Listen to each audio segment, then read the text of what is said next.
प्रियंका, आलोक जी तो खुलकर कह रहे हैं कि टीएमसी का जब सपोर्ट करना होगा या विरोध करना होगा तो करूंगा। एसआईआर पर तो बीजेपी ही गड़बड़ है। प्रियंका, आपका स्टैंड क्या है? देखिए मानव जी, मस्सी के मसीहाओं ने चीटिंग की और ये अनुभवी चोर बन चुके हैं भाजपा वाले। अभी मैंने किसी को सुना, वो ये भी कह रहे थे कि जवाबदेही होगी इलेक्शन कमीशन की। गणेश कुमार जी की कोई जवाबदेही नहीं है, वो अपनी बेटी और दामाद को सेट करके संतुष्ट हैं। उनको डेमोक्रेसी से कोई खतरा नहीं दिखता, उनको कोई दिक्कत नहीं है। तभी आपने मस्सी जैसा केस भी दिखा, और आप क्योंकि उसमें कोई सजा नहीं हुई तो इनका बल और बढ़ गया। इन्होंने एक लेजिटिमेट तरीका निकाल लिया एसआईआर का, वोट डिलीशन का। आप सोचिए, एक प्रक्रिया चल रही है। जब 2019 के चुनाव हुए, 21 के चुनाव हुए, 24 के चुनाव हुए, कोई दिक्कत नहीं थी। अचानक से लोकसभा के बाद इनको एसआईआर करना था, क्योंकि इनको दिख गया कि लोग इनको सपोर्ट नहीं कर रहे। मानक जी, आज हमारे देश में बीजेपी को कोई सपोर्ट नहीं करता, और अगर ये एसआईआर की प्रक्रिया का साथ ना हो तो ये एक जगह चुनाव नहीं जीत सकते।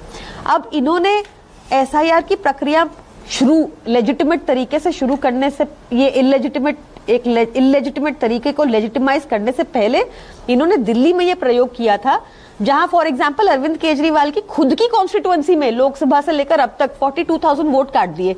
6 महीने में इतने वोट कट गए, बताओ। अब ये एसआईआर की प्रक्रिया हर जगह कर रहे हैं। 3 करोड़ वोट यूपी में काट दिया, 70 लाख बंगाल में काट दिया। इनको कहीं ऐड करने को कोई नहीं मिल रहा। नाम काट रहे हैं, और अमित शाह जी ने कहा था कि डिलीट डिपोर्ट। आप जो कह रही है कि 2024 में इनको वोट नहीं मिला तो इन्होंने एसआईआर की प्रक्रिया शुरू कर दी। अरे भाई, बिना एसआईआर के ये हरियाणा जीते हैं, बिना एसआईआर के महाराष्ट्र जीते हैं, बिना एसआईआर के दिल्ली जीते हैं। कमाल कर रहे हैं आप।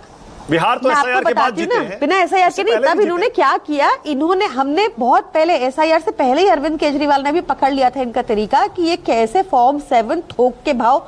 फॉर एग्जाम्पल, मैं आपको सिर्फ शाहदरा कॉन्स्टिट्यूएंसी का एग्जाम्पल देती हूँ, जहां 11,018 याचिका डाली भाजपा के कार्यकर्ता ने नाम काटने की, और नाम कटने लग गए। हमने शोर मचाया कि ये लोग जिंदा हैं, कहीं शिफ्ट नहीं हुए, तब जाके एक कॉन्स्टिट्यूएंसी में थोड़ा सा कंट्रोल कर पाए थे। तो ये जानबूझ के, अब दिल्ली में फॉर एग्जांपल अगर हमारी 22 सीटें हैं आज, फर्क कितना था, जीत हार का अंतर कितना था? 2 लाख वोट विधानसभा चुनाव में, 2 लाख वोट तो ये ऐसे ही काट देते हैं। मैं आपको बता रही हूँ 42,000 तो अरविंद केजरीवाल जी की कॉन्स्टिट्यूएंसी में काट दिए। अच्छा, ठीक है।